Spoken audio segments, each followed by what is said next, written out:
لله نحمده حمدا كثيرا طيبا مباركا فيه كما ينبغي لجلاله وعظيم سلطانه. أشهد أن لا إله إلا الله وحده لا شريك له يحب ربنا الحق ويمقت الباطل. ونشهد أن سيدنا وحبيبنا محمدا رسول الله صلى الله عليه وعلى آله وصحابته الغر الميامين. أما بعد، zangu katika imani, nakuhusieni na nafsi yangu kumcha Mwenyezi Mungu Subhanahu wa Ta'ala. Tunakutana katika mwendelezo wa darasa ya tafsiri katika aya za mwisho kabisa katika surati Yusuf alayhi wa ala nabiyina afdalu salatu wassalam. Tulikuwa tumeishia katika aya 108, kauli yake Mwenyezi Mungu Subhanahu wa Ta'ala ambayo imeelezea jukumu zito na kubwa na lenye fadhila na sharafu na utukufu kwa umma wa Muhammad sallallahu alaihi wasallam, jukumu la da'wa kwa kila ambaye anajinasibisha na Mtume sallallahu alaihi wasallam. Anasema kila Muislamu ni mwanadawa, na hiyo haimaanishi kila mtu azungumze kuhusu dini, lakini inamaanisha kwamba waliotumia vigezo vya kuzungumza watazungumza, ambao hawakutumia vigezo vya kuzungumza wao watawezesha, watashiriki kwa namna moja au nyingine katika kuwezesha da'wa na kutia mchango wao katika da'wa. Qala ta'ala, Mwenyezi Mungu azza wa jalla anasema katika aya hii, qul hadhihi sabili, waambie hii ni njia yangu, hii ni njia yangu. Yani hiyo njia ikabainishwa, sababu kusema hii ni njia yangu bado haijawa wazi. Njia gani? Ad'u ila Allah. Hiyo njia Mtume sallallahu alaihi wasallam ni njia ya kuita watu kwa Mwenyezi Mungu. Katika lugha wanasema inajuzu neno sabil au as-sabil kuwa ni muannath, kama ilivyokuja hapa hadhihi sabili, na pia inajuzu kuwa ni mudhakkar, wa in yarau sabila ar-rushdi la yattakhidhuhu sabila. La yattakhidhuhu mudhakkar, wakiona njia ya uongofu hawaifanyi ni uongofu. Na hapa imekuja hadhihi sabili. Sabili imekuja kwa imeashiriwa kwa jina la kike, hadhihi sabili, hii ni njia yangu, ad'u ila Allah. Hapa tulitoa faida nyingi, tukasema inatakikana mlinganiaji awaite watu kumwadhimisha Mwenyezi Mungu azza wa jalla, sio kujinyenyua yeye, sababu ikiwa katika dawa zake analenga kutengeneza jina lake, itakuwa haiti kwa Allah, itakuwa anaita watu kwenye nafsi yake. Nasema kwa bahati mbaya, baadhi ya walinganiaji, ikiwa watu wataivunjia heshima dini ya Mwenyezi Mungu jalla waala, hiyo haiwakeri kama vile wakivunjiwa heshima wao. Hiyo ni alama ya mtu ambaye da'wa yake analingania kwenye nafsi yake. Kama kipaumbele kikubwa ni kuwaita watu kwa Allah, kwa hivyo likiharibiwa jambo la Allah, ndio itakuwa hasira yake kubwa zaidi kuliko kukasirika na nafsi yake. Hii inaashiria ikhlasi katika da'wa, katika kazi ya kulingania dini. Na njia hii ni tukufu kwa sababu inanasibishwa na Mtume sallallahu alaihi wasallam. Ni kama vile useme hiyo kazi ya da'wa unayoifanya ndio kazi hiyo hiyo alikuwa anaifanya Mtume, si ndio? Yaani tayari ushainyanyua kazi hii, si ndio? Lakini tukija katika hatua ya pili ya kunyanyua, tukisema bali ndio kitu namba moja kilichomnyanyua Mtume Sababu kuna jambo linafanywa na mtume, lakini sio hilo lililomnyenyua hadhi yake, lakini hili ni jambo limefanywa na mtume. Mpaka hapa jambo hili ni tukufu, kwa sababu hii kazi ni wadhifatul anbiya wal mursalin, ni kazi ya manabii na mursalin. Alafu sio tu kazi ya manabii na mursalin, hiyo yenyewe ndio, yaani ukiulizwa ni jambo gani limepelekea Allah awatukuze mitume na wapewe sharafu kubwa na majina yao yabakie, na peponi ndio watakuwa wanazidi watu wote katika dawa, yaani katika daraja za pepo. Ukiulizwa ni jambo gani hasa, ni kwa sababu wamepokea risala na kuifikisha. Ndio maana yani mimi nasimama tena hapa kusisitiza katika hii kazi ya da'wa, ad'u ila Allah. Hii ad'u ila Allah ina misingi yake, na inaita kwa Allah ina misingi yake. Yatakikana mlinganiaji iwe ayape kipaumbele yale yaliyopewa kipaumbele na Mtume sallallahu alaihi wasallam. Yesu amevaa viatu vya mtume vya dawa, sio vile vilivyokuwa kipaumbele katika dawa ya mtume ndio viwe kipaumbele katika dawa yake.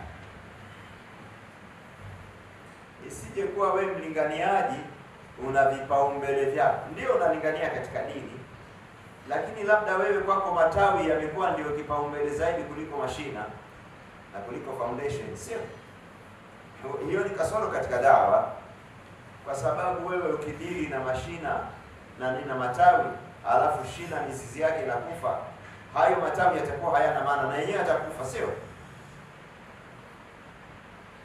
Ni kama vile katika jambo la udhu, katika jambo la swala, wewe uwafundishi watu masharti ya kusihi swala, unawafundisha watu swala lakini hawajawafundisha masharti ya kusihi sala. Kuna vitu katika dawa ni kama hivi, mfano huu.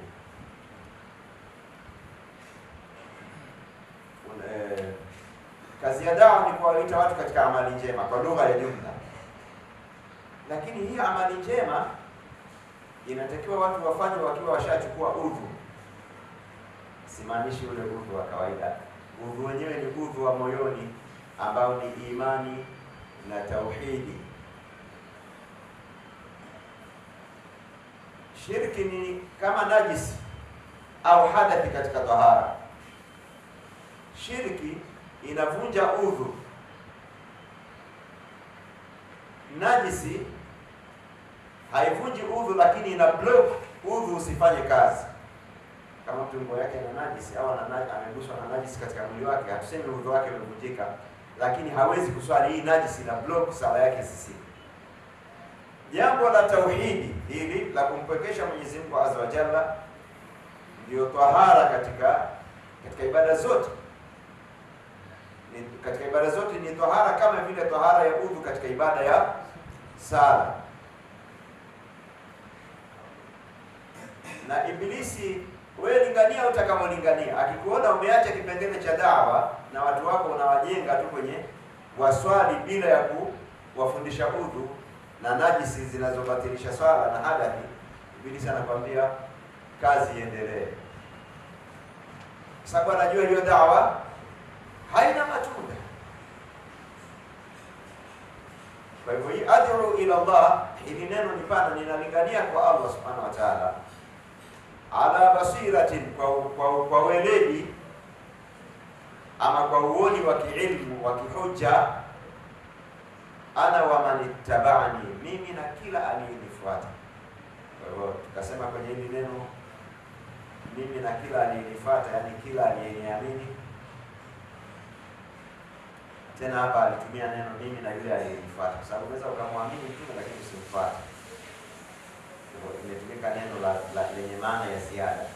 Kumfuata mtume ni kumwamini na ziada, sababu kuna wale ambao Mtume sallallahu alaihi wasallam walisema atakwenda motoni katika umati wake, ni watu wamemwamini lakini hawajamfuata.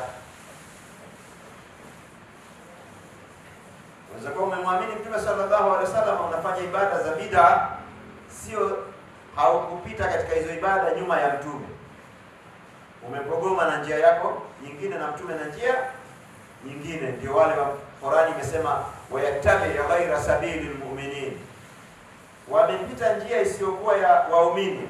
Njia ya waumini ni njia ya mtume na maswahaba. Yeye amepita, ndio kama muamini mtume na anamwabudu, lakini amepita njia nyingine. Na hapa ndio kuna tatizo kubwa, ndugu zangu katika imani. Ikiwa wewe utalingania kwa misingi ya dawa ya Mtume sallallahu alaihi wasallam ambayo ni nini? Ni tauhidi dhidi ya shirki,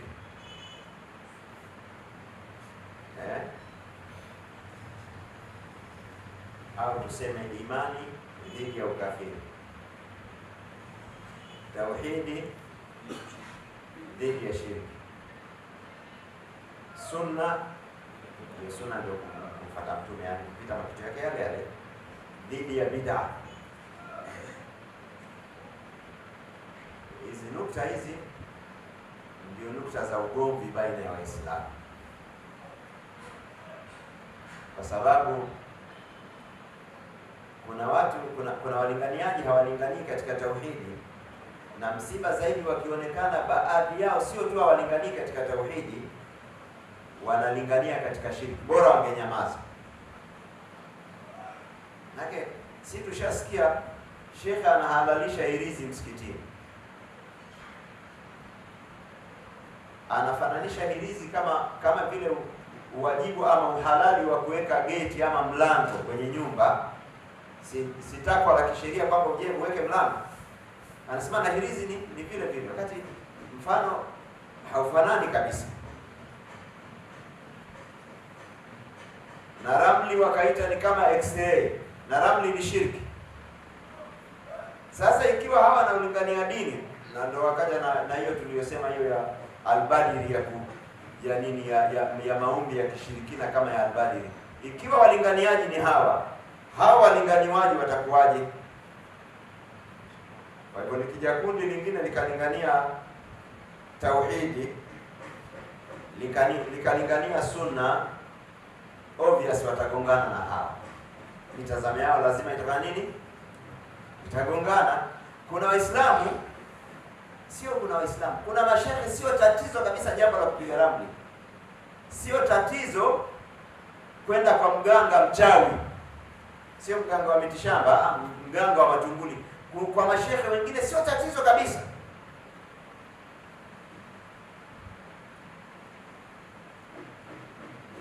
Sio tatizo kwa mashehe wengine kwenda mtu anaenda kutafuta dawa za biashara, dawa za kulimia, sio tatizo, bali mengine wao wenyewe wanayafanya.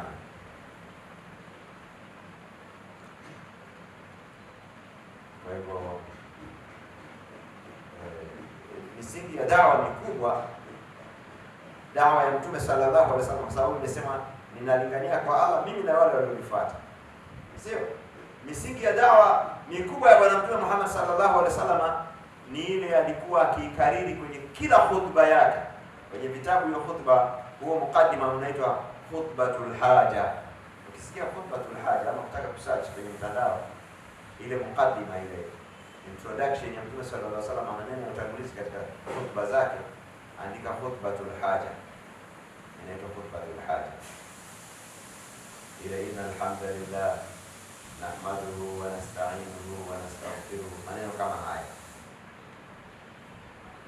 Utaona Mtume kwa nini anakariri mukaddima huu, kwamba ndio unwani ya kila speech na kila dawa zake zote zinarudi kwenye unwani hii, kumpekesha Mwenyezi Mungu azza wa jalla na kusema wahdahu, yu peke yake, la sharika lahu, hana shirki, hana mshirika. Unaona hiyo? Alafu ya hiyo shahada ya la ilaha, yani shahada wa anna Muhammadan rasulullah, na shuhudia kwamba Muhammad ni rasulullah. Hii inaelezea kwenye kipengele cha nini, kwamba lile jambo linaloliita dini chaneli yake itokee hapa kwa huyu Muhammad ni rasulullah.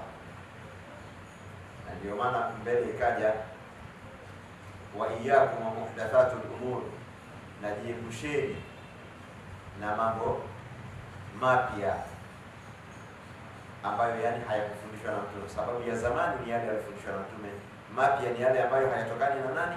Na Mtume. Kuweni nayo mbali. Wa iyyakum wa muhdathatul umur, kisha akasema fa inna kulla muhdathatin bid'a, kila muhdath, kila jambo jipya ni bid'a. Yani kwa msamiati wa dini inaitwa bid'a. Wa kullu bid'atin dalala, na kila bid'a ni upotevu. Yani kipengele hiki kinawasisitiza Waislamu wakiwa Waislamu wawe ni Waislamu kwa Waislamu kwa Uislamu ule ule ulioko katika Qur'ani na katika mafundisho ya Bwana Mtume Muhammad sallallahu alaihi wasallam, kwa tafsiri ile ile ya Mtume na kwa tafsiri ile ile ya masahaba. Katika hii jalsa ya tafsiri kwenye hii aya, mimi nataka, sababu hii nukta ni nyeti, nataka nitaje, Allah niafikishe nitaje alama za walinganiaji wa batili, kwa sababu mara kwa mara watu husema wanachanganyikiwa. Taban, hadithi za Mtume sallallahu alaihi wasallam zimethibitisha kwa maneno yaliyo wazi sana kwamba katika umma wa Muhammad sallallahu alaihi wasallam, ummatul ijaba, wale waliosilimu, acha wale umma Muhammad ambao hawajasilimu, ndani ya umma waliosilimu, katika mambo ya upotevu yaliyopo yalinasibishwa na walinganiaji. Aliposema kuna zama zitakuwa zina kheri, lakini wafihi dakhanun, ndani yake kutakuwa kuna dakhan kama kasoro. Akaulizwa, ama dakhanuhu ya Rasulullah, dakhani yake ni nini ya Rasulullah, hiyo kasoro ni nini katika umma ambao una kheri alafu kuna kasoro? Akasema qaumun yahduna bighairi hadi, kuna watu watakuwa wanaelekeza watu kwenye miongozo lakini si kwa muongozo wangu, yani wamejiongeza wenyewe, da'wa yao haiko katika da'wa, katika miongozo ya Mtume sallallahu alaihi wasallam. Akaulizwa, baada ya hiyo awamu ambayo ina kheri na ina shari, ambayo shari yake ni walinganiaji ambao wanalingania watu nje ya muongozo wa Mtume sallallahu alaihi wasallam, akasema baada ya hiyo awamu kuna nini? Akasema awamu itakayofuatia itakuwa ni sharrun, kama maana ya hadithi itakuwa ni shari.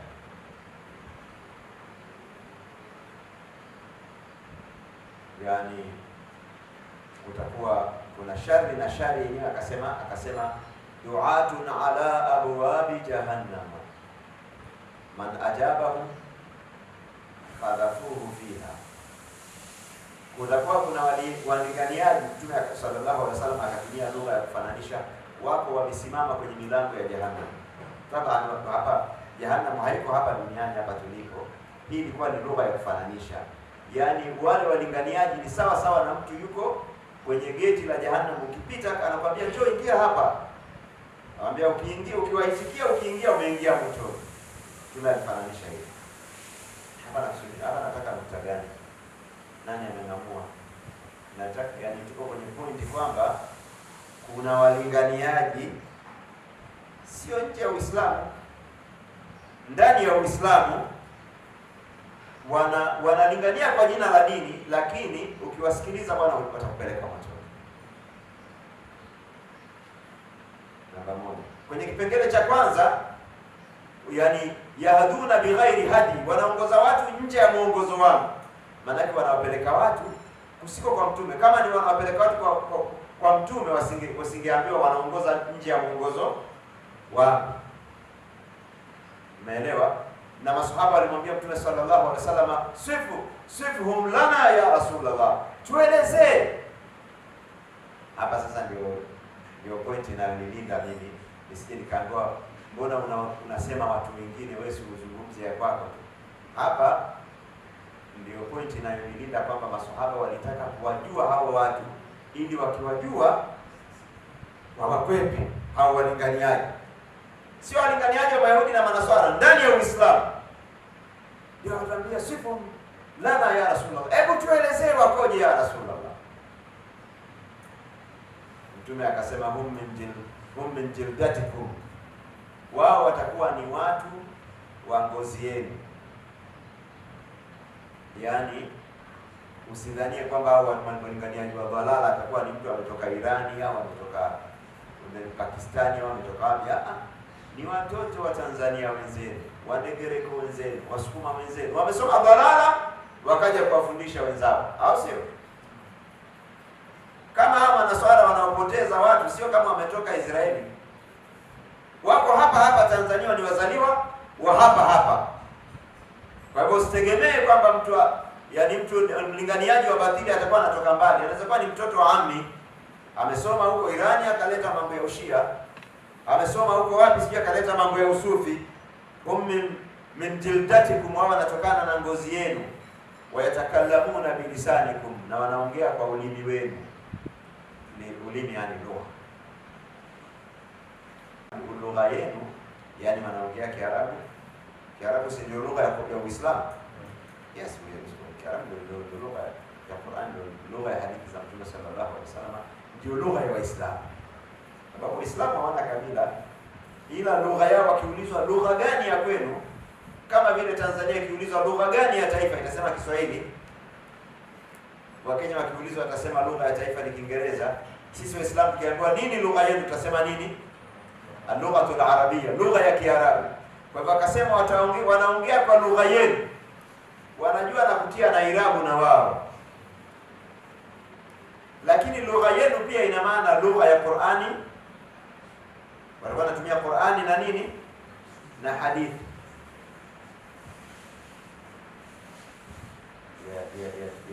Yatakallamuna bilisanikum. Sasa yani ilionekana haja kwenye maswahaba walionyesha wana haja, na Mtume akasapoti ile, akaitikia ile haja. Haja ni uhitaji. Maswahaba waliona wana uhitaji wa kuwajua walinganiaji wa batili. Tabani walikuwa wanataka kujua kwa niaba yetu. Wenyewe wako mbali na hiyo mambo ya dhalala. Walikuwa ili swali wanatuulizia sisi, hao walinganiaji wa batili watakuwa na alama gani ya Rasulullah, hebu tuelezee. Na Mtume akaona, akaitikia umuhimu huo kwamba ni kweli hilo la muhimu, akawaelezea kwa kiasi alichoelezea. Kwa hivyo tunajifunza sasa kwamba katika kazi za dawa ni pamoja na kutaja alama za watu za walinganiaji wa batili, kwa sababu watu usipowatajia, wakisikia qala Rasulullah sallallahu alaihi wasallam, khalas washafungwa kamba. Wakisikia qala Ibn Kathir washafungwa kamba. Sikia qala Rasul washafungwa kamba tayari. Na jambo lingine pia, jambo gani linalowatatiza watu? Muonekano mumtazi. Usilione jambo dogo. Nafsi zetu Mwenyezi Mungu Azza wa Jalla ametuumba hivyo. Mimi hapa nikija kutoa darasa na suruali na kanzu na t-shirt, ni tofauti mapokeo yenu na nikija na kanzu hivi. Sio. Kwa hiyo mwanadamu Allah amemuumba anaathirika na muonekano. Katika vinavyotudanganya pia, Sheikh amefunga kilemba au amevaa kofia ya bei mbaya, kanzu safi, pete na bakora, kaweka na nani ile kilemba lingine au ni shuka gani siku wanajua wenyewe majina yao, na kanga bega ile la kwala. Hiyo sidhani ni ndogo. Jambo lingine nini? Ufasaha. Mtu kazaliwa Dar es Salaam au Mombasa au Malindi au Zanzibar, ataacha kuwa fasaha? Alafu kazaliwa huko Pwani, alafu kasoma kwenye madarasa za Kiislamu na Waislamu wanajua sana Kiswahili, fasaha balaa hiyo nayo. Wanaweza wasimsikilize mtu anayezungumza haki na Kiswahili chake cha bara, wakavutika na Kiswahili kilaini. Hiyo nayo ni mushkil, na hii imetajwa katika Qur'ani, wa idha ra'aitahum tu'jibuka ajsamuhum. Kuna tena alikuwa anazungumza wanafiki ukiwaona hautadhani kuwa ni wanafiki, utafurahishwa na miili yao na mionekano yao na ufasaha wa yaqulu utasma liqaulihim, wakisema utasikiliza, utaona wanasema ya maana. Kwa hiyo hii inawapoteza watu. Ndio maana nataka kuashiria alama za watu wa dhalala. Alama za watu wa nini? Wa dhalala. Mtume sallallahu alaihi wasallam alitaja alama zifuatazo. Ni alama ambazo zinatoka kwa wale walinganiaji wa haki, ukigeuza kinyume chake ni walinganiaji wa batili. Alipotaka kuwaelezea wale ambao kwenye hizo zama chafu wao watakuwa ni masafi, akasema alaikum bisunnati, shikamaneni na mwenendo wangu wa sunnati al-khulafai ar-rashidin, na mwenendo wa makhalifa waongofu. Watu wa batili, ili nimeanza namba 2 lakini nitalirudia la kwanza. Watu wa batili katika dawa zao hautaona umuhimu wa kuwahimiza watu na kuwaelezea kwamba maswahaba wa Mtume sallallahu alaihi wasallam na dini ya zamani ndio rejea yetu. Hautaona hiyo katika dawa zao, na hawawezi kujipretend shekhe katika hiyo, kwamba huwezi kuwasikia wanawaambia watu tushikamane na mwenendo wa Bwana Mtume Muhammad sallallahu alaihi wasallam na maswahaba kwa lugha ya mkazo. Huwezi kukuta, kwa sababu akikaza hiyo lugha atakuwa anakataa mambo ya bid'a, kwa sababu maswahaba hapana mambo ya bid'a. Obviously mazingira yatamuuliza, na hili ulilonalo la maswahaba si la maswahaba. Kwa hivyo hawatilii shada katika nukta ya kushikamana na mwenendo wa maswahaba. Kinyume chake walinganiaji wa haki wanatia shada kwenye kushikamana na mwenendo wa maswahaba. Wao hiyo nukta hawaisemi, na wenzao wale walinganiaji wa haki wakiitaja nukta ya maswahaba, wao wanasema kwani lazima tufuate maswahaba katika kila jambo? Utasikia hizo nukta. Iko clear sana, sababu Mtume sallallahu alaihi wasallam balagha al-balagha al-mubin, amefikisha ufikishaji wa wazi. Watarakana ala mahajjatin bayda, ametuacha katika uwanja mweupe. Lailuha, huo uwanja ukifika usiku wake ni kama mchana. La yazighu anha illa halik, hapotei kwenye huu uwanja eti kuna giza akapotea, isipokuwa huyo mtu Mwenyezi Mungu azza wa jalla amemwachia kwenye maangamivu. Huyo mtu kwisha kazi. La yazighu anha illa halik, hapotei isipokuwa mtu ambaye ameangamia kwa kutupa mkono na Mwenyezi Mungu jalla waala. Iko wazi kabisa, mambo ya batili yako wazi. Kwa hivyo usiangalie ufasaha, usiangalie muonekano, usiangalie appearance, hata elimu. Yaani nikisema hata elimu na maanisha anaweza kuwa ni mtu ni mlinganiaji wa batili na elimu imejaa. Wewe huwezi kumvamia ovyo. Na dalili kwamba mlinganiaji anaweza kuwa na elimu imejaa ni nini? Ni zile aya zilizosema, zilizowafananisha Mayahudi kwa ile elimu nyingi waliobeba, lakini haiwanufaishi, hawaishi kwenye hiyo elimu, wakafananishwa na punda aliyobeba vitabu. Ni punda amebeba elimu, lakini yeye mwenyewe hanufaiki na hiyo elimu zaidi ya kumuumiza mgongo. Kama al-himari yahmilu asfara, mfano wa mbwa, mfano wa punda. Mfano mwingine ni yule msomi ambaye alikuwa ni msomi wa upotevu, na Allah alikiri kwamba ni msomi. Watlu alayhim naba alladhi atainahu ayatina fansalakha minha faatba'ahu shaytan fakana min al-ghawin. Bal'am ni msomi kweli kweli, mpaka Allah anasema ni msomi, lakini alifuata mambo ya nafsi yake, akifuata mambo ya elimu yake, ikawa ni sababu kupotea. Kwa hivyo alama ya mlinganiaji wa haki, kwa sababu analingania kwenye dini ya zamani, sio dini yake yeye, utakuta anasisitiza sana kama ilivyokuwa Mtume anasisitiza kwenye nukta ya maswahaba, Najua Mtume alisemaje, hiyo anasisitiza kwenye kila speech yake, lakini alisisitiza kwenye ile hadithi inayozungumzia upotevu, akasema lile kundi litakalosalimika ni lile linaloshikamana. Yaani Mtume alisema hakuna namna yoyote ya salama wakati huo isipokuwa kundi hilo la zama hizo liwe linatafuta kuishi kwenye mwongozo wangu na masahaba wake.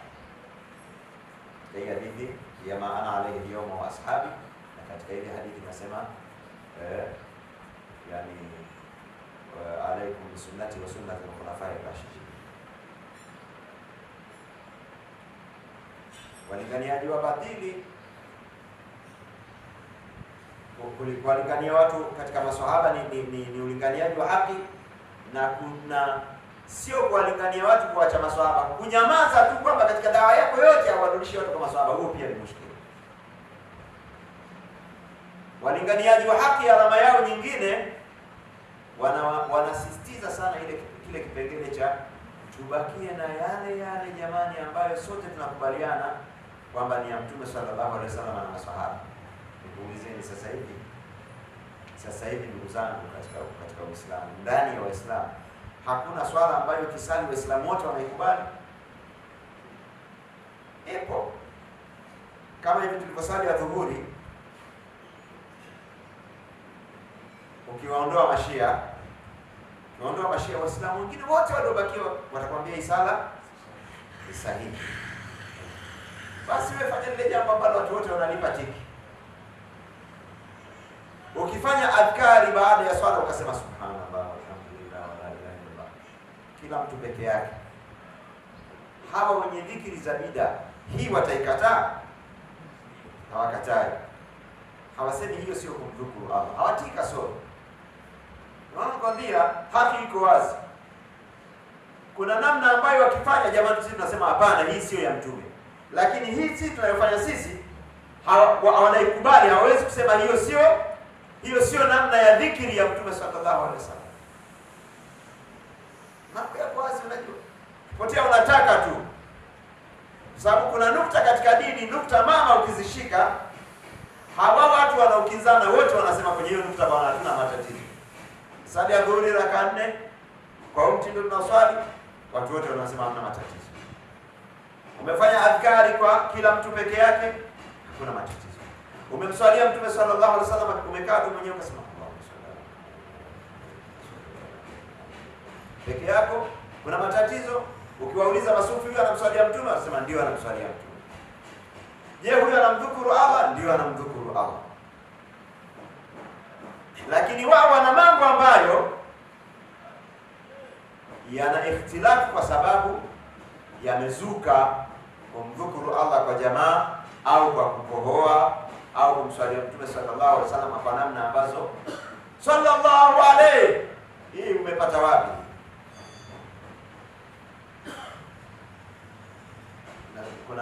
Kuna mjanja mmoja tu anasema, anawasakisia wenzake Allahumma salli ala, sema sasa shehe, Allahumma salli ala Muhammadin wa alihi wa sahbihi wa sallim ala Allahumma salli ala. Wewe na mimi sana, yani sala ya Mtume, mimi niseme kipande wewe umalize kipande, niseme kipande wewe umalize kipande.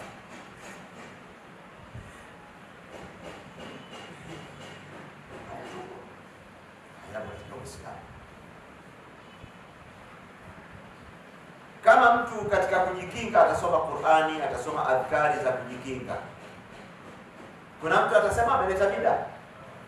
Lakini mambo ya hirizi na mambo ya maandiko gani hayo? Kwa hivyo watu wa haki wanalingania katika msimamo maswahaba, sambamba na hilo wanalingania katika sunna, na wanakataza nini? Bid'a. Lililoliacha la kwanza ambalo ndio la kwanza, wanalingania katika tauhid.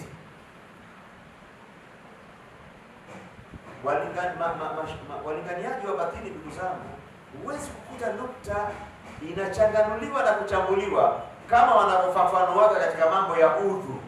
Hivi udhu ndio ni jambo kubwa, umekuwa una haki ya kufafanuliwa kuliko mambo ya imani. anavyofafanua katika udhu, kama anavyofafanua katika mambo ya lugha na nahwu na irabu zake, ndivyo anavyofafanua katika mambo ya tauhidi. Utakuta wanaofafanua katika mambo ya tauhidi ni watu wa sunna,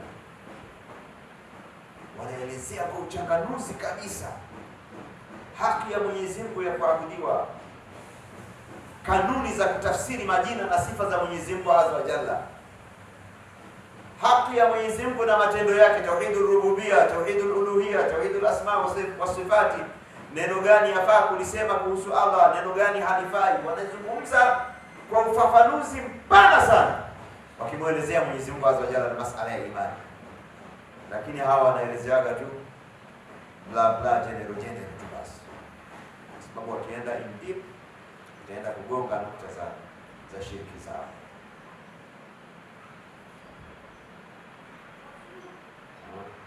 Dawa kwenye hili neno ad'u ila Allah, yani nalingania kwa Allah, nalingania kumwamini Allah, na nalingania kwenye sheria ya Allah, hiyo inaingia. Naita kwa Allah, yani kwenye sheria ya Allah. Ukiwaita watu kwenye sheria sio kwa ya Allah, kwenye jambo la bid'a, tayari wewe haujalingania kwa nani?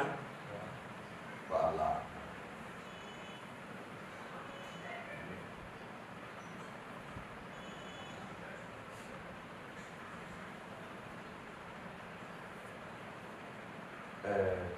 Kadhalika kwenye hii nukta ya maswahaba, kwenye nukta hii ya maswahaba tumemkamata mwizi katika nukta hii ambaye ni Shia. Sio tu yeye halinganii kwa maswahaba, bali anawatukana maswahaba, yani wale ambao Mtume sallallahu alaihi wasallam alisema mkipotea alama ya kuwa na haki ni kurudi kwa hawa watu, wao ndio wakawakufurisha, wakawalaani, wakawatukana, wakawakufurisha, wakawalaani, wakawatukana, na wakasema wameritadi, wakakufurisha.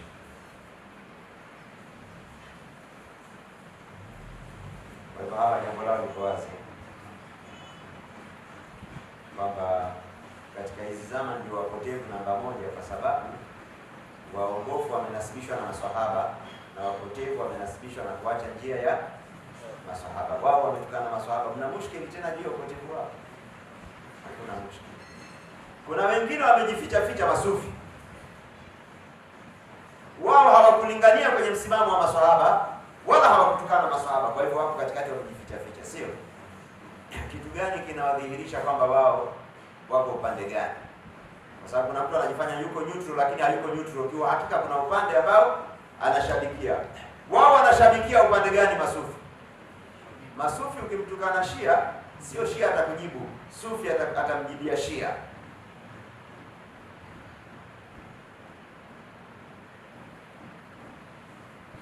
Aha, tumewajua bwana, kumbe ni nyinyi ni upande huu. Yaani hamjaona thamani ya maswahaba, hamkuona thamani ya maswahaba mkawatangaza, pote ile ambali hiyo tuweke pembeni.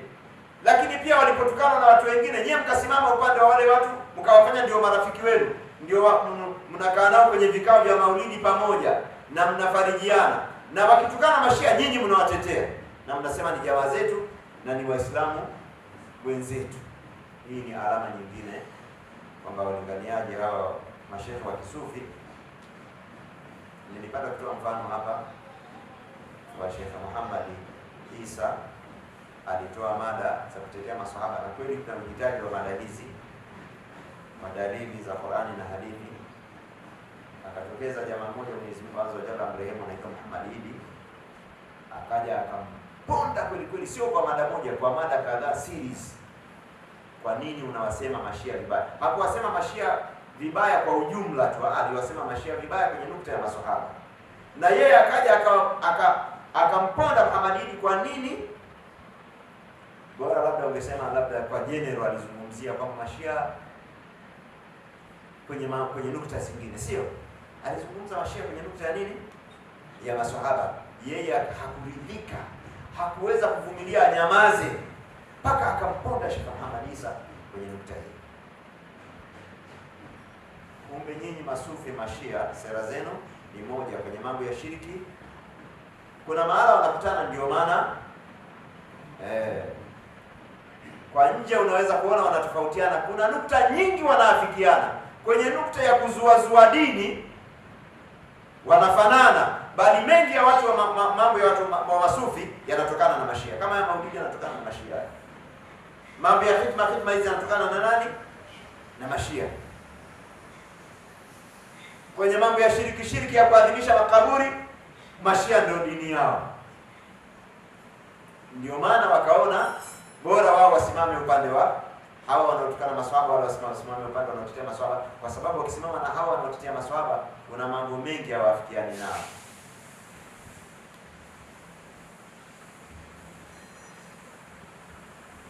Kwa hivyo ndugu zangu, kwa muhtasari, hizo ni alama ambazo mtu akiziangalia kabisa hawezi kupata hiyo tabu. Unasema yeye mashehe wananichanganya. Kabla hujasikiliza maneno yao, wewe mashehe hawa ni vizuri wajue wako katika grupu gani. Kuna mashehe ambao kulingania tauhidi si sera zao, kulingania sunna si sera zao, kukataza bid'a sio sera zao, kutetea maswahaba sio sera zao.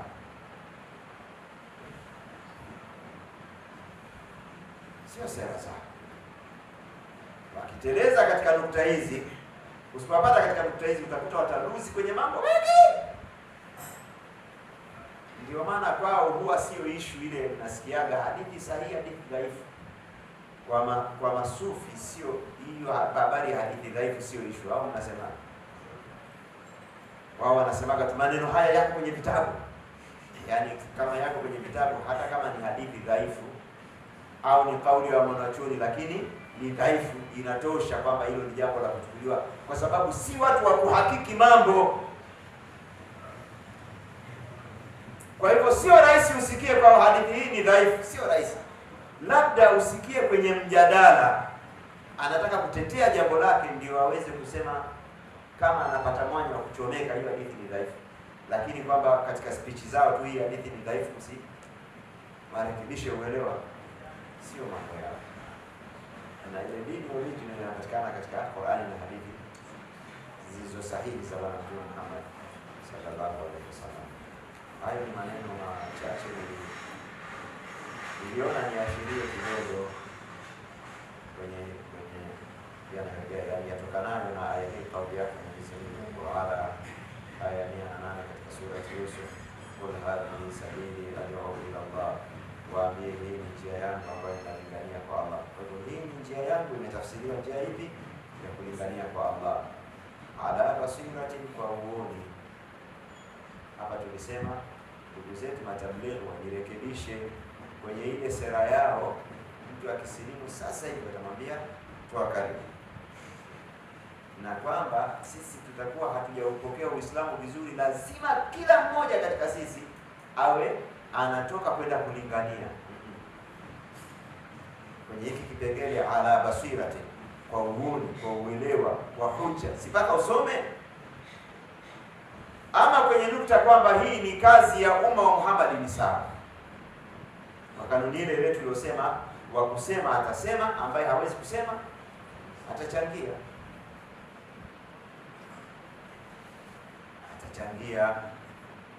Atanunua kamera, atanunua bando, sawa.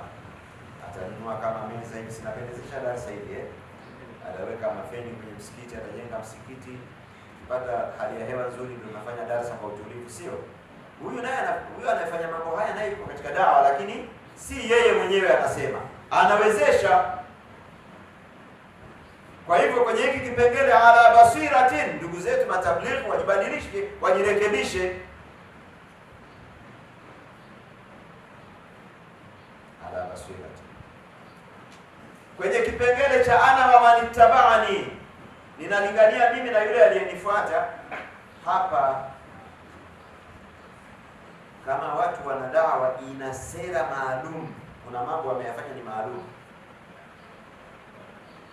Hata ndugu zetu matablighi kwenye hili wajirekebisha, hizi sifa sita zimekuwa kama nguzo sita za Uislamu, zimekuwa ni maalum, special.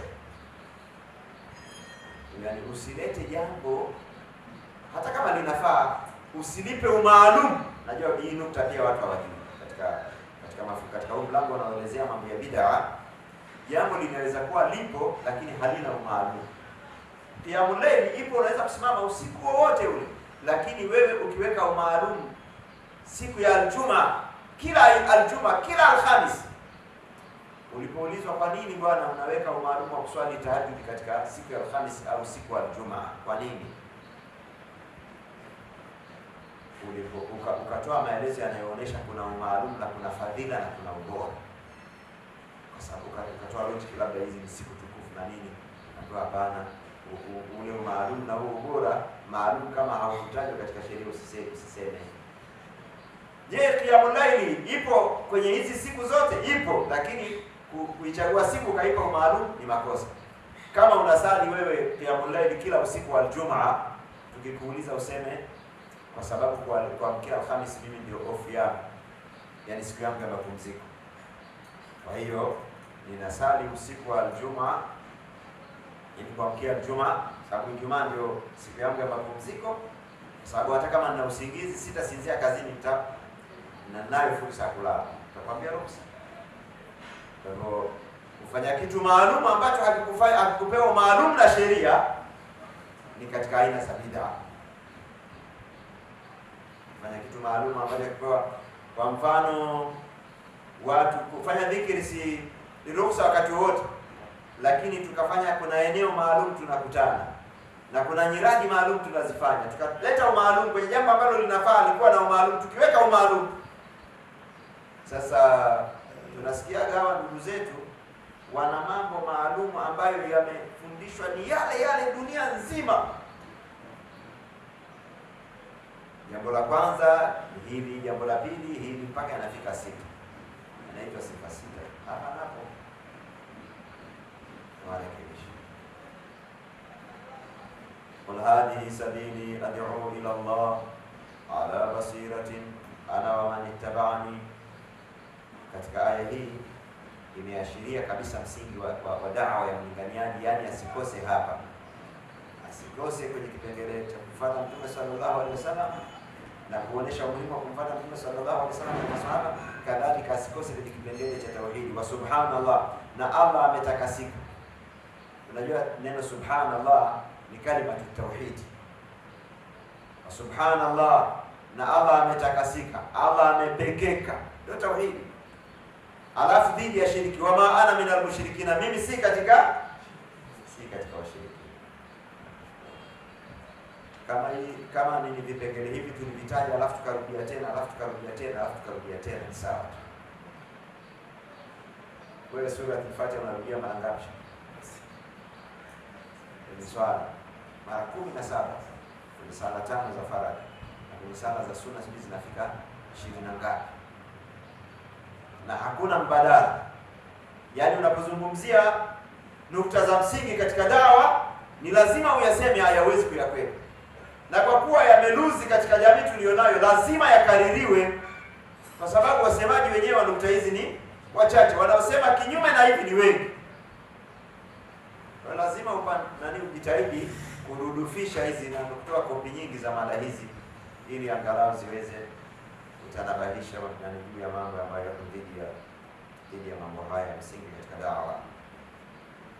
Kisha akasema Mwenyezi Mungu Azza wa Jalla katika aya inayofuata, aya 109, wama arsalna min qablika illa rijalan nuhi ilayhim, na hatukutuma kabla yako ewe Muhammad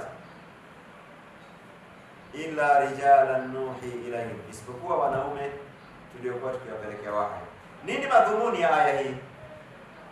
Maanake imekuja katika sura ya kukanusha. Kukanusha huwa mara nyingi watu wamesema kinyume au wameelewa kinyume, alafu unasema si hivyo. Walipomkataa Mtume Muhammad sallallahu alaihi wasallam na wakataka kubadilisha utume wake, Allah akasema wewe sio wa kwanza katika mitume, kwa sababu wao waliwakubali manabii waliopita, na huyu ni anaunga cheni ile ile. Kwa kama mlivyowakubali kina Nabii Musa na kina Nabii Isa, kadhalika mkubalini Mtume Muhammad sallallahu alaihi wasallam. Na kuna aya mnakumbuka inasema ma kuntu bid'an min ar-rusuli, mimi sio bidaa katika mitume, sio mtume wa mwanzo. Kwa Mtume sallallahu alaihi wasallam anasisitiza kwamba Allah anasisitiza kwamba yale aliyokuja nayo Mtume Muhammad sallallahu alaihi wasallam ndio aliyokuja nayo ndugu zake manabii alayhi wassalatu wassalam, alayhi wa ala nabiyina afdalus salatu wassalam. Wama arsalna min qablika illa rijalan.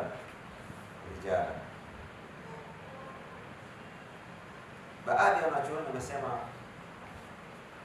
hapa rijalan haikuja hasa kuconcentrate kwenye maana ya ni wanaume, wamesema hivyo, lakini wanasema aya tu imetoa taarifa kwamba manabii waliopita walikuwa ni wanaume, lakini haikuwa aya inakusudia kukanusha kwamba mitume si wanawake, sio mitume. Lakini kauli yao ni dhaifu kwa sababu aya wanakubali kwamba aya inasema mitume wote waliopita walikuwa ni marijali, japokuwa katika neno rajul anaweza kuingia nani? Mwanamke, kama ilivyo katika kauli yake Mwenyezi Mungu Jalla wa Ala, rijalun la tulhihim tijaratun wala bay'un an dhikrillah. Kwa hivyo na kuna mufassiruna wamesema kabisa aya hii message yake ni kukanusha wazi kwamba ni wanawake, hakuna, yani Allah azza wa jalla hakuleta mtume katika wanawake kabisa.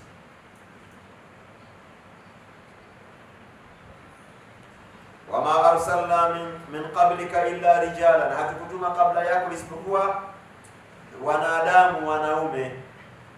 Wale waliosema illa rijalan wanasema wao walisema aya ililenga kwamba illa rijalan, yani illa bani bashar, ila ni wanadamu, sio majini wala sio malaika. Rijalan sio majini wala sio malaika. Na ni kweli Mwenyezi Mungu azza wa jalla hakuleta katika majini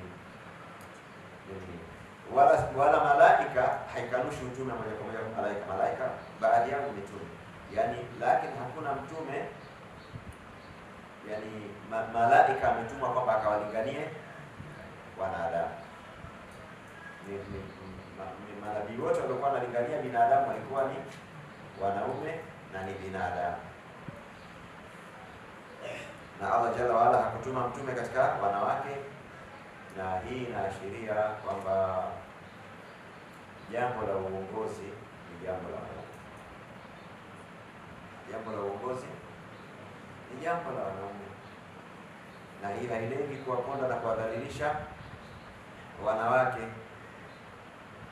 kwani tukisema katika ofisi, katika level ya ofisi, huyu ni kiongozi wa ofisi hii, ndio tumesema wale wengine wale watendaji waliobakia wana maana. Inaweza kuwa wale wana mchango mkubwa kabisa na wao. Mwanaume ni kiongozi wa nyumba, lakini unaweza kuta kuna mambo mengi yameenda vizuri ya dini na mipango ya nyumba imetokana na nani? Na mwanamke. Lakini hailengi kumdhalilisha nani? Mwanamke. Ila uongozi ni nafasi ya wanaume katika ngazi zote. Ma arsalna qablaka illa rijala, isipokuwa tulipeleka wanaume nuhi ilaihim, tukiwapelekea wahi min ahli alqura. Min ahli alqura, mufassiruna wengine wamenyoka kabisa wakasema, yani aya hii inakusudia kukanusha kama ile iliyosema tumepeleka wanaume, na kusudia kusema si wanawake, yani mimi sitapata kutuma mtume mwanamke. Min ahli alqura, katika watu wa mijini, yani mimi sikupata kutuma mtume katika watu wa mashambani.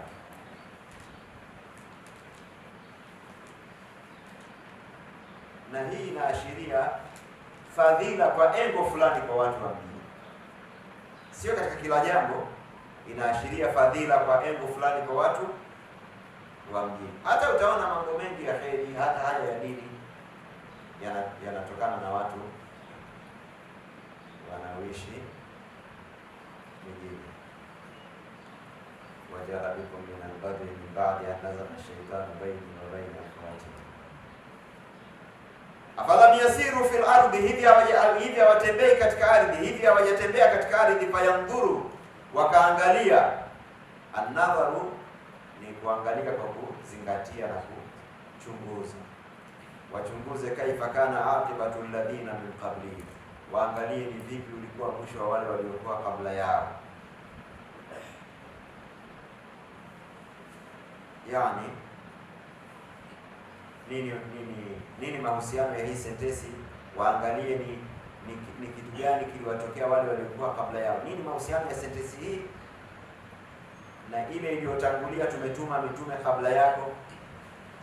Yani Mwenyezi Mungu Azza wa Jalla anaonya kwamba wale ambao hawakuitikia mitume walipata mwisho mbaya, na nyinyi kama hamkuitikia mitume mtapata mabaya. Na ndugu zangu katika imani, mengi ya madhara yaliyotupata ambayo hayakuwepo zamani, mapya kama vile magonjwa mapya, matabia mabaya mapya ya mauaji, matabia mabaya mapya ya rushwa na ujambazi na haya kwa macho utaona sosi ni watu hawa lakini ni kwa sababu yamekithiri, kwa sababu watu wameacha dini ya nani? Dini ya mitume alayhi wa ala nabiyina afdalus salatu wassalam. Angalia ni vipi ulikuwa mwisho wa wale waliokuwa kabla yao. Qur'ani ikisema walikuwepo kina Adi waliangamizwa, walikuwepo kina Thamudi waliangamizwa, walikuwepo watu wa Lutu waliangamizwa, walikuwepo watu wa Nabii Shuaibu waliangamizwa, nyumati mbalimbali. Sababu ya kuangamizwa nini? Kwa khalifu manabii. Hiyo tunaongea katika level ya umati mbalimbali. Hata hivyo ni hivyo tukiongea katika level ya mtu mmoja mmoja, watu wanapata matatizo ya ukhalifu nani? Manabii. Kuna katika mambo ya ajabu, kuna mtu anafanya makosa yametokea katika safari ya maisha yake, katika uwanja wa maisha yake, katika familia yake, katika level ya nyumbani, katika level ya shule, katika level ya kazini. Kuna watu wanafanya makosa, imetokea ile kosa haliko katika mpango. Na kuna watu maisha yao, ratiba yake ni kuishi nje ya dini total. Sio shehe. Kuna habari ya swala, hiyo ni utaratibu kabisa wa nyumba. Kuna habari ya swala, wala usiwaamshe watu kuswali. Kuna habari ya stara, mwanamke kujistiri. Hakuna habari ya mipaka katika utafutaji. Baba anafanya kazi kwenye kiwanda cha sigara au kwenye kiwanja cha pombe. Katika mambo katika kipengele cha sigara, Waislamu wengi wameingia kwenye kazi tumbaku. Na nikuambieni, mimi sijapata kuulizwa swali hata mara moja na mtu anayefanya kazi tumbaku, Muislamu mwenzangu, alafu akanambia vipi hukumu ya kumfanya kazi kwenye. Wanajua hukumu yake lakini wanapotezea na hawataki kusikia jawabu tofauti na vile ambavyo wao wanafanya. Hawaulizaji kabisa. Lakini tumbaku katika Uislamu ni sumu inayoua kidogo kidogo. Wanatoa takwimu, shirika la afya duniani linataja takwimu ya watu wanaokufa kila mwaka wasiopungua milioni 3. Yaani sababu mtu akifariki huwa wanaandika kwenye rekodi ya hospitali sababu ya kifo chake ni maradhi gani, sababu ya kifo chake ni kitu gani. Wale wanaoandikwa kwa sababu ya kifo kwa sababu ya kuvuta sigara, hata kama amevuta miaka 20-30 iliyopita, lakini akifa hiyo ikawa ni sababu kwamba mapafu yake yaliharibika na sigara, wanaandika sababu ya kifo ni tumbaku. Watu milioni 3 duniani sio namba ndogo. Kwa hivyo itakuwaje Uislamu useme sigara makuruhu eti sio haramu? Sigara ni haramu. Na inakuwaje tunaleta madawa ya kutibu vifua na tunasomesha madaktari watibu vifua na tunajenga majengo ili waje walaze watu wenye magonjwa ya vifua, alafu wakati huo tufungue viwanda vinavyoleta matatizo ya vifua?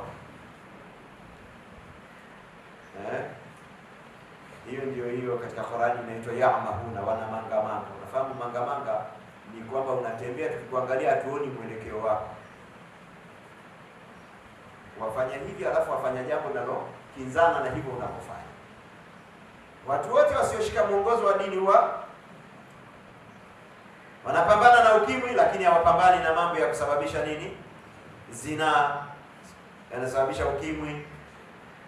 bali unaweza kuona kwenye tangazo linalotahadharisha ukimwi picha ya mwanamke ambayo inamshawishi mwanaume kwenye jambo la zina.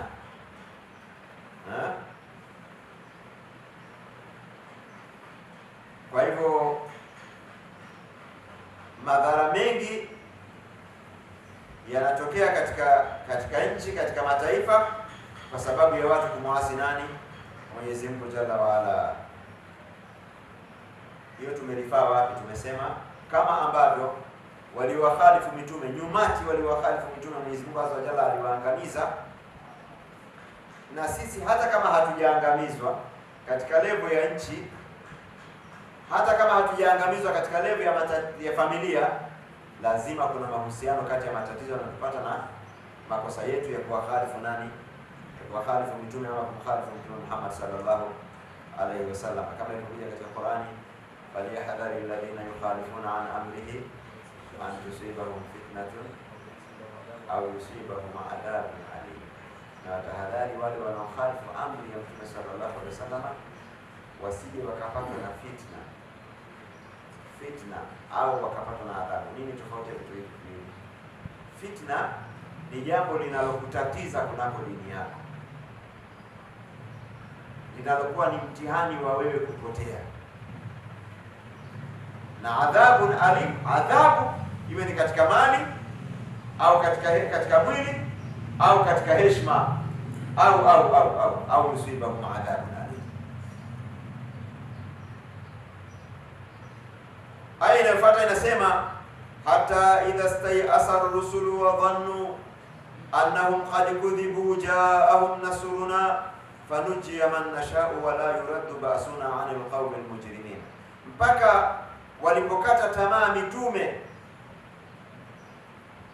na wakadhania kwamba wamekwisha kukadhibishwa, wamekwisha kuingizwa katika listi kwamba ni warongo. Na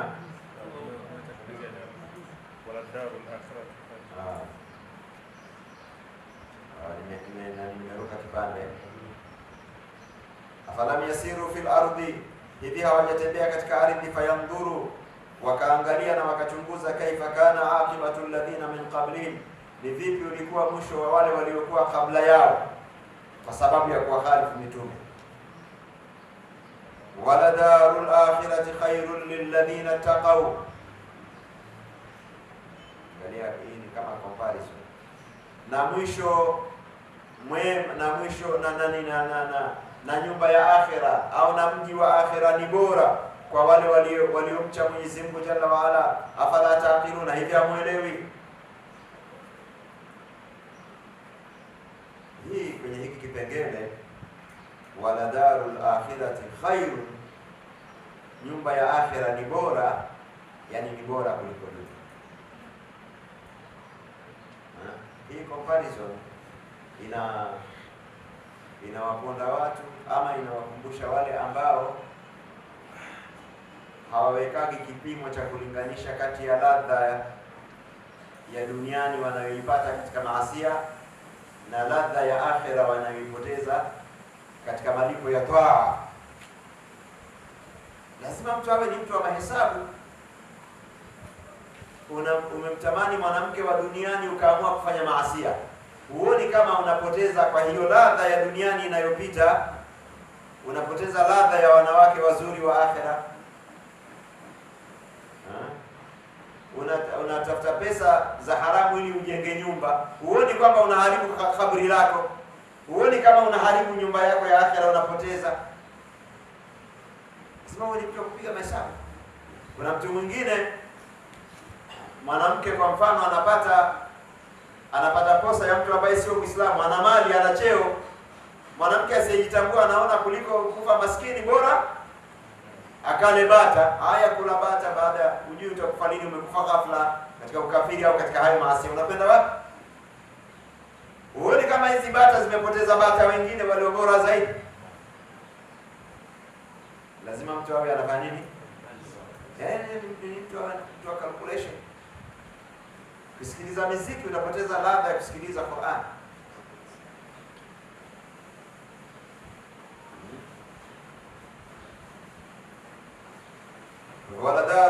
akhirati khairul lilladhina taqaw, wenye kumcha wana Mwenyezi Mungu Azza wa Jalla anawahamasisha kwamba watapata mazuri.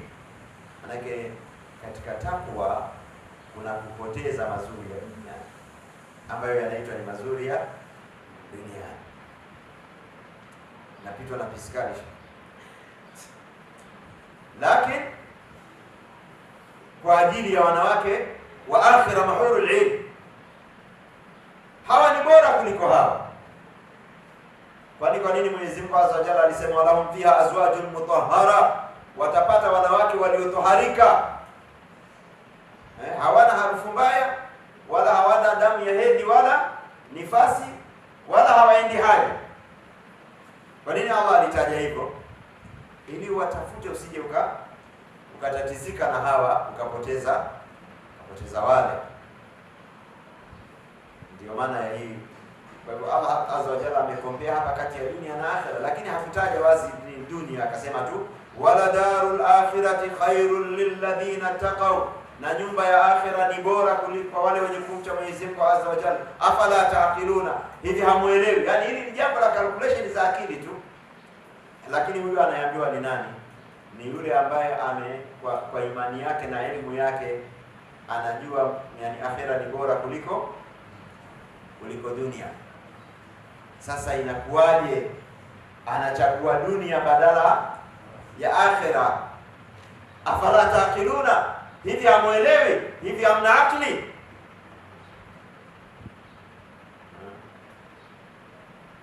Ukisema afala taqiluna kwa tafsiri ya hivi hamna akili na afala taqiluna hivi hamuelewi, hivi tafsiri fasaha zaidi. Kwa nini?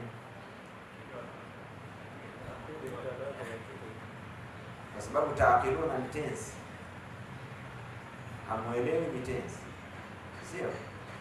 Lakini ukisema hamna akili haijasema hivyo. Afala uqula lakum, haikusema hivyo. Afala taqiluna, hivi hamuelewi. Lakini katika maneno ambayo sio fasaha sana katika translation, unaweza kuelewesha watu wakaelewa kirahisi. Afala taqiluna, hivi hamna akili.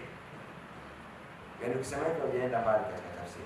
Lakini translation ya neno kwa neno afala taqiluna, hivi hamuelewi.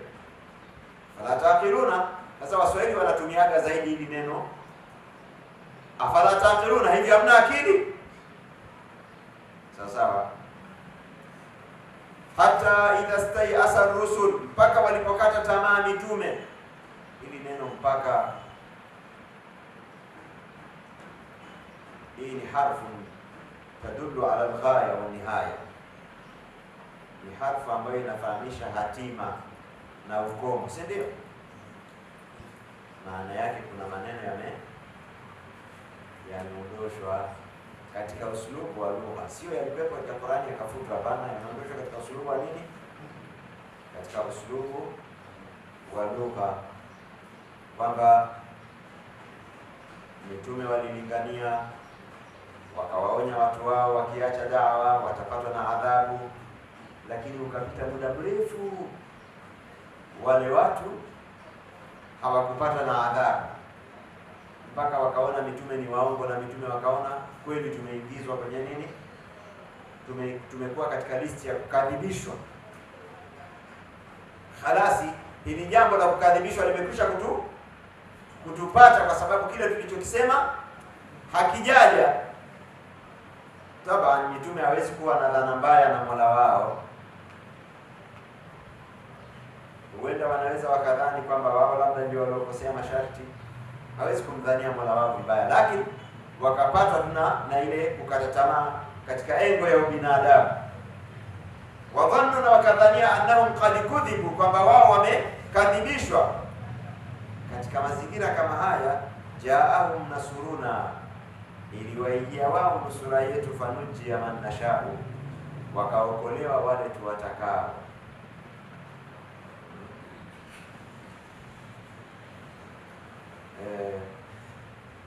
Tunasema idha dhaqa al-amru ittasa, wakati watu wanatumiaka kanuni hii, jambo likibana sana ndio umefika wakati kufunguka kwa kulegeza kamba. Vyuma vikikaza sana, pale vinapofikia katika kilele cha kukaza ule mkazo wa mwisho kabisa, ndipo ambapo wepesi na ulaini unakuja. Wao wanatumia katika somo la fiqh kwamba kwa mfano mtu amefunga, ni mgonjwa, alafu yale maradhi yake yakisha akasikia kali, akasikia tafurani kupita kiasi, sheria inamwambia fungua.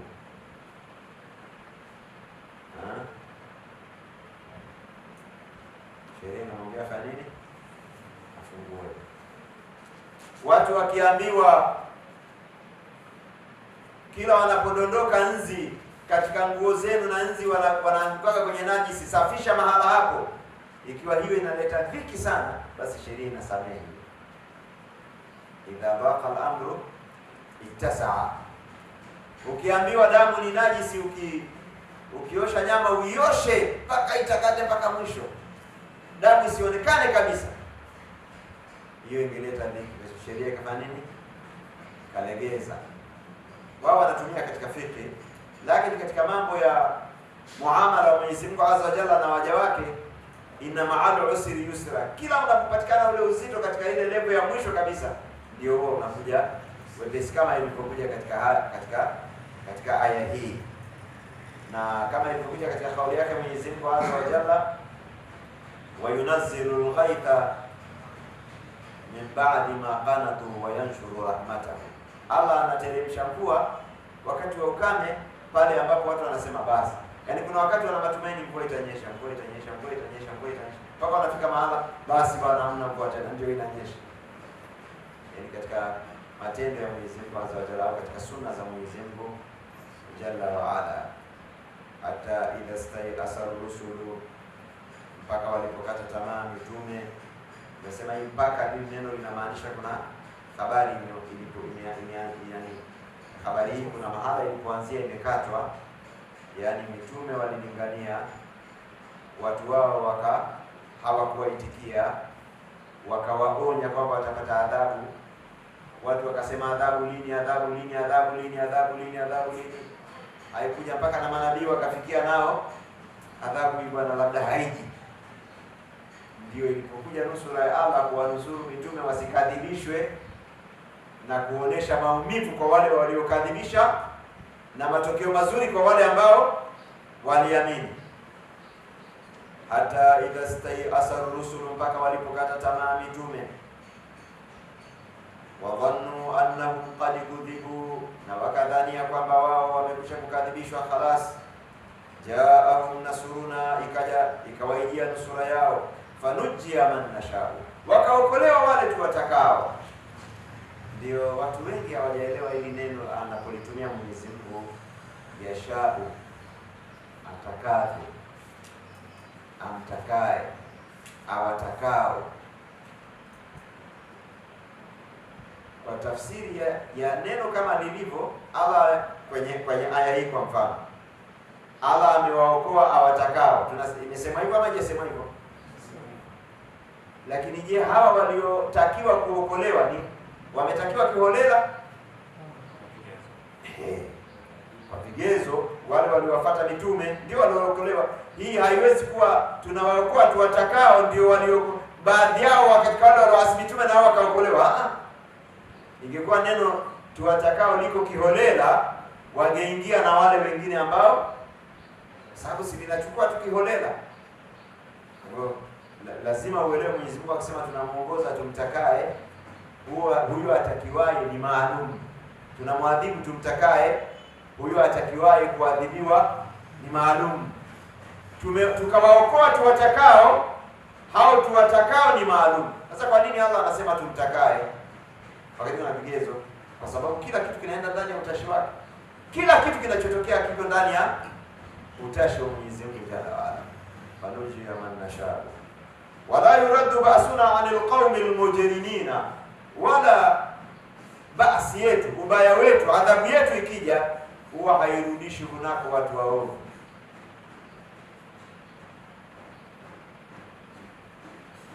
Mbona mlisema ukimwi ni adhabu ya Mwenyezi Mungu Azza wa Jalla kwa uzinifu? Mbona wamekwepa, wametumia mipira na wametumia madawa ya kuongeza nini na wamenenepa, haikuletwa kama ni adhabu iwapate, imeletwa kama onyo. Kama ingekuwa ni adhabu iwaue moja kwa moja, sio iwaonye, hakuna mtu angekwepa. Kuna mtu angekwepa. Kwa yaani huwezi kusurvive na ukakwepa nini? Unajua kuna mtu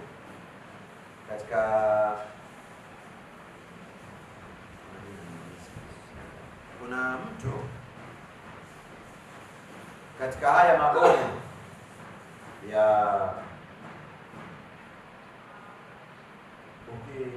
ukichukua mali ya haramu ukafanyia biashara, hautapata hiyo haramu ya kuiba, ya kunyang'anya au ya ujanja kwenye sadaka za watu. Sema hivyo, labda umeaminiwa kufanya ujanja, ukichukua mali ya haramu bwana, hautafanikiwa.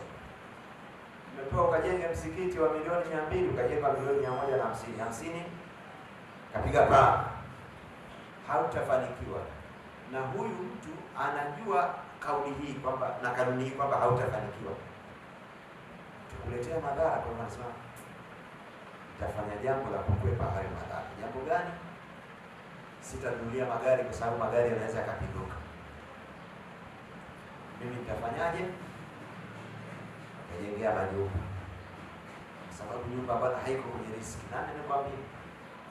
Yaani Allah, wewe ufanye makosa alafu Allah atake kuleta jambo lake. Kama walikuwa waizi wawili, mwingine akanunulia magari, mwingine akajengea nyumba, Mwenyezi Mungu aweze kumbabatiza tu yule mwenye magari barabarani yapate ajali, lakini wewe na nyumba zako bakie salama. Nani anakuambia? Inaweza kupiga shoti hata kuwa na vigezo vyovyote vya kupiga shoti. Unajua hii mifano ipo, imetajwa katika Qur'ani. Kuna watu walikuwa wanapata na matatizo wakiwa katika bahari, wanapata na matatizo, wanamuomba Mwenyezi Mungu azza wa jalla, Allah akituokoa tutakuwa ni wenye kushukuru. Wakitoka katika nchi kavu, wanarudi katika uovu wao, kama vile Mwenyezi Mungu anatuweza tukiwa baharini, tukiwa nchi kavu. Mwenyezi Mungu azza wa jalla amesema katika Qur'ani, fakhasafna bihi wa bidarihi al-ardh, aliwahi kuzamisha watu ardhini. Si watu wanazama maji, kuna watu waliozamisha ardhini kama kina Karuni na watu wake. Fakhasafna bihi wa bidarihi al-ardh, yeye na majumba yake yote dilizwa nini?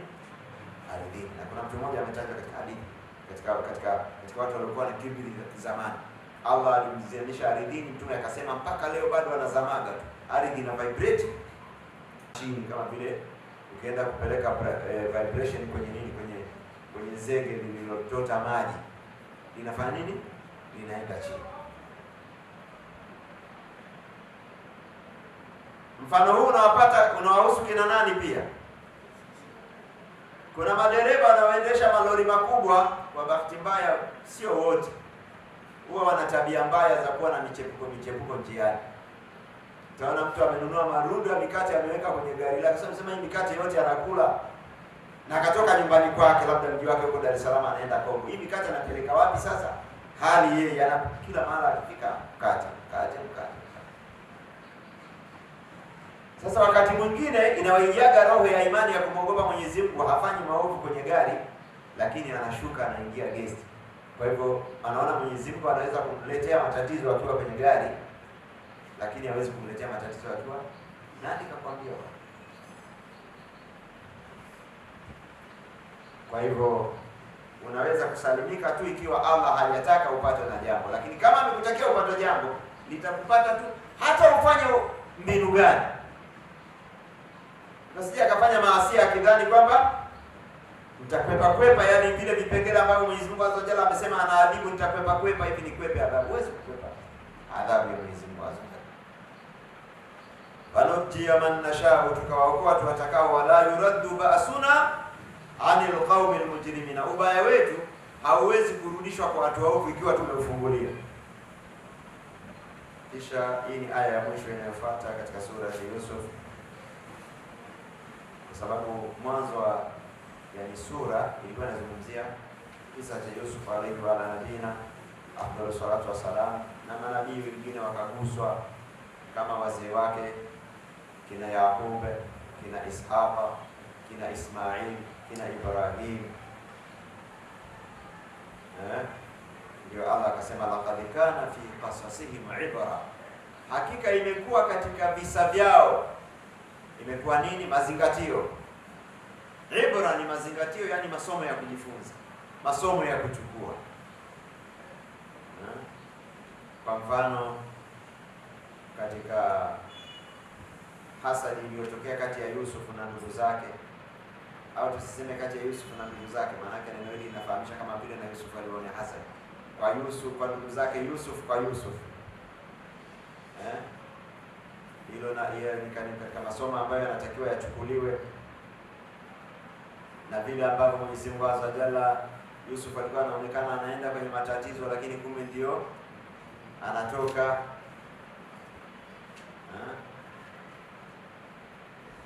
Laqad kana fi qasasihim ibra, hakika imekuwa katika visa vyao ibra. Na neno ibra inatokana na abara ya'buru uburan,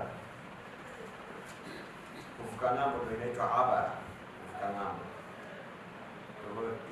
Yale masomo yanayoitwa ibra, yani haya, hiki kisa ukikisoma kisibakie tu kwenye hiyo past, uchukue masomo yake uyavushe, uyalete hapa katika maisha yako. Unaona ile maana ya kuvusha, unaona, unachukua yani yale mafunzo yanatoka katika ile generation. Mimi wanasema katika Qur'ani hakuna past, yani past imekuwa ni past peke yake tu, imeganda huko. Kama ni past imeganda, hiyo haiwezi kusema katika Qur'ani. Ikisemwa hiyo past yani inayo masomo yake na inajirudia kwenye zama zenu. Ikiwa yatapatikana mazingira ya yale yaliyotokea, basi yatatokea matokeo ya yale yaliyotokea. Kama watu walimwasi Mwenyezi Mungu Azza Jalla, kama watu wa Lut, mambo watu wakaadhibiwa, basi na leo watu wakifanya vikitimia viwango wataadhibiwa vile vile kama wale. Ndio Allah anasema walaqad ahlakna ashya'akum fahal min mudakkir, hakika tuliwaangamiza watu wa zamani, ni watu kama nyinyi bwana. Je, kuna mwenye kujifunza? Yani kuna mwenye kuchukua somo hilo akalitumia hii leo? Laqad kana fi qasasihim ibratun li ulil albab, hakika imekuwa katika visa vyao kwa kuna mazingatio kwa watu wenye akili.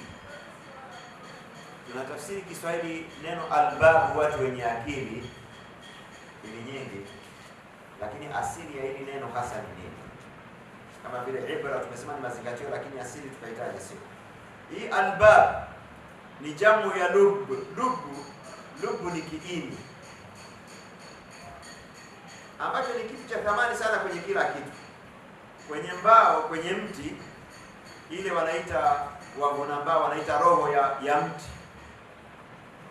Kama ni kwenye mninga ile nyekundu ile yenyewe, ule mti uliokomaa zaidi, ile unaweza kusema ni lubu shajara.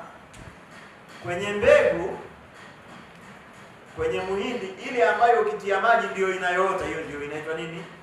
Lubu. Ndio yenye thamani zaidi na ndio yenye uhai wa hiyo punje. Hiyo ikifa, punje haiwezi kuota hata umwagie maji utie na mbolea. Umeelewa? Katika mwili wa mwanadamu uelewa jumlisha imani pamoja na uelewa, ama uelewa wa kiimani, huo ndio unaitwa nini? Lub. Kwa hivyo Qur'ani inawaita wale watu ambao wamemwamini Mwenyezi Mungu Azza Jalla na wakawa na elimu ya dini na uelewa wa dini, huo uelewa wao ndio unaitwa nini? Lub, kiini, kama vile kiini cha kwenye nafaka ama kwenye punje. Kwa hivyo kuna mazingatio na masomo ibratun liulil albab, kwa watu wenye akili. Makana haditha yuftara, haikuwa hivyo visa katika Qur'ani, ni hadithi zilizozuliwa.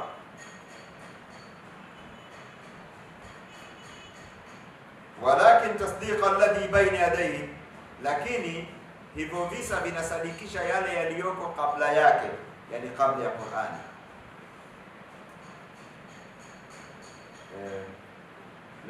lakini visa hivyo vinasadikisha. Unajua neno hili yadaini, hili neno baina yadaini huwa linatumika kwa maana mbili. Ukisema baina yadaika ni ule muda ulioko baada ya muda huu. Baina yadaika ni muda ambao ni past, na maana zote mbili zinatumika hapa, kwamba hivyo visa ni tasdiq alladhi baina yadayhi, vinasadikisha vile vilivyoko mbele ya Qur'ani. Hivyo visa vinasadikisha Qur'ani na Qur'ani inasadikisha visa hivyo. Kwa tafsiri kulli shay'in, na katika hivyo visa kuna ufafanuzi na upembuzi wa kila kitu wa huda, na hii inaashiria kwamba mambo yote ya miongozo yako katika Qur'ani katika visa vyake. Wa huda, na ni mwongozo. Kwa hivyo hivi visa havikuletwa hapa, tunachukua faida, havikusimuliwa kama vile babu au bibi anavyosimulia wajukuu zake kisa. Kwa hivyo visa vimelenga tu kuchangamsha baraza na kurefresh mind, sio? Hivi visa vya Qur'ani haviko katika mlango huu. Anasema laqad kana fi qasasihim ibra, kuna mazingatio kwa watu wenye akili. Namba 2, hivyo visa sio vimetungwa kama vile visa vingine. Visa vya mababu vingi vimetungwa tu, mbwa alikuwa rafiki na paka, sijui kawakawaje, hiyo imetungwa. Lakini hivi visa vya katika Qur'ani, makana hadithan yuftara, sio hadithi iliyozuliwa, walakin tasdiq alladhi baina yadayhi, lakini hivyo visa vinatumika kusadikisha Qur'ani. Kivipi? Mtume sallallahu alaihi wasallam hakuwepo yale yalipojiri kwa Yusuf na kwa Nabii Musa. Sasa yakija akihitaja, maana yake ameletewa nini? Wahi, kwa sababu hakuwepo wala hakusoma vitabu vilivyotangulia. Kwa hivyo visa ni vinasadikisha yale yaliyoko mbele yake, yasadikisha Qur'ani yani. Wa tafsira kulli shay'in, na kuna ufafanuzi wa mambo mbalimbali. Wa hudan, na mnajifunza miongozo mbalimbali katika dini, katika maisha. Wa rahma, na hivyo visa mkivisoma mnapata nini? Rehema ya Mwenyezi Mungu azza jalla. Ni qaumin yu'minun, lakini haya matunda yote ni kwa watu wanaoamini Mwenyezi Mungu jalla wala. Kwa kanuni hii tunasema hata thawabu katika mambo ya kheri ni kwa watu wenye kuamini. Thawabu za akhera, mtu atenda kheri kupata sharti la kupata thawabu za akhera ni kumwamini Mwenyezi Mungu azza wa jalla. Lakini aliposema wahuda wa tafsira kulli shay'in, na ni ufafanuzi wa kila jambo, ufafanuzi wahuda, na ni mwongozo, na ni rehma li qaumin yu'minun, na ni rehma kwa watu wenye kumwamini Mwenyezi Mungu azza wa jalla. Hapo unajifunza nini? Kwamba anayepata taufiki ya kujifunza kitu, mwongozo fulani au ufafanuzi wa jambo fulani kutoka katika Qur'ani, wanaowafikishwa ni watu waliomwamini nani? Mwenyezi Mungu azza wa jalla. Ndio maana kulikuwa wanafiki wanakaa, unajua wanafiki, kusema wanafiki ni watu wako katika sura ya kuwa wao ni Waislamu katikati ya maswahaba. Qur'ani inasema hata idha kharaju min indika wa minhum man yastami'u ilayka, katika wao kuna ambao wanakusikiliza, anakaa kwenye darasa hivi. Hata idha kharaju min indika, mpaka wanapotoka kutoka kwa mtume kwenye darasa, yani wanakuwa hawajaelewa darasa kama walivyoelewa waumini. Qalu, wanasema madha qala anifa, hivi amesema nini pale? Hawajashika darasa, sio kwa sababu hawana akili za kuzaliwa, na maasia ni adui wa uelewa. Maasia ni adui wa uelewa. Huenda kwa sababu maprofesa wetu ni walevi wa pombe na ni wahuni, huenda ndio imepelekea wana elimu nyingi, lakini hazitusaidii sisi. Au hiyo hamjaiona? Yaani profesa wa kilimo hana hata kabanda kadogo ukajifunze wewe namna ya kufuga kuku, hana hata shimo ukajifunze namna ya kufuga samaki. Niliwauliza siku moja kule Nane wanahamasisha kama haka unaweza kutumia milioni 2 tu, hiyo miaka ya milioni 2 tu, hapa utapata kupata samaki kadha na napata faida kadha. Nikamwambia sasa, mbona kama pesa ziko nje namna hii, mbona nyinyi hamfanyi? Swali hilo alikujibiwa likawa gumu. Siku moja nikamuuliza profesa mmoja hapa amefariki. Ningekuwa ni Muislamu ningesema Mwenyezi Mungu amrehemu. Mbona nyinyi mmesoma lakini mnafanya kazi tofauti na vile mlivyosoma? Kwa hivyo hatuoni manufaa. Mpaka wakati wa maonesho unajua wanaendaga kwa watu binafsi, wanachukua kama ni wanyama wanaenda kufanya maonesho kwa sababu wao hawana. Huenda ni kwa sababu ya madhambi. Elimu haina manufaa kwa sababu imepatikana katika misingi ya nini? Ya madhambi, labda pesa za kusomeshea za haramu. Huyo mtoto mwenyewe ana kwenye njia ya kusoma kote ya Mwenyezi Mungu katupwa mbali. Hakuna manufaa. Hakuna manufaa.